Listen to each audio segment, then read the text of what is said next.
ይሄን ጉባኤ ስንጀምር ምን ብለን የጸለዩ አባታችን ሆይ ከዛስ ታውቁታላችሁ አይደል ጸሎቱን በሰማያት የምትኖር ከዛስ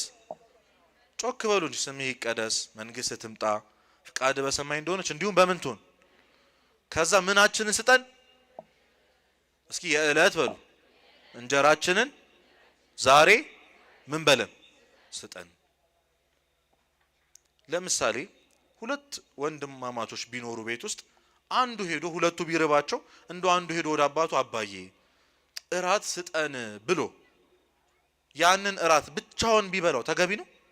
ምክንያቱም ይሄ ሰውዬ ለኔም ለወንድምን ምን በለን ያለው ስጠን ያለው ስጠኝ አይደል ለዛ እኮ ነው ቤተክርስቲያን ክርስቶስም ሲያስተምረን ይህንን ጸሎት የዕለት እንጀራዬን አይደለም የዕለት እንጀራችንን ነው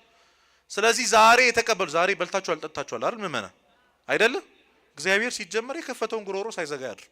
እንደሚሰጠን የታወቀ ነው ጠይቀነዋል የዕለት እንጀራችንን ዛሬ ስጠን ብለናል ሰጥቶናል ሲሰጠን ግን ለኛ ብቻ አልነበረም ስንጠይቅ እኮ የዕለት እንጀራችንን ነበር ያልነው ለኛ ስጠን ለኔና መንገድ ዳር ለወደቀው ለዛ ለነዳዩ እንጀራ ስጠን ዛሬ የተቀበልነውን ቁርስ እኮ ለኛም ለነዳዩም ነበር እኛ ግን ብቻችንን በላ ነው ሳናካፍለው እግዚአብሔር ምን ያህል እንደሚጠይቀን አስቡ ሰውን ማክበር ነዳያንን ማክበር ክርስቶስን እንደሆኑ ማሰብ ያስፈልጋል አንድ አባት እንደ ይሁዳ ይቅርታ እንደ ዮሴፍና እንደ ኒቆዲሞስ ብትሆን ደስ ይልሃል ወይ ክርስቶስን ብትገንዘው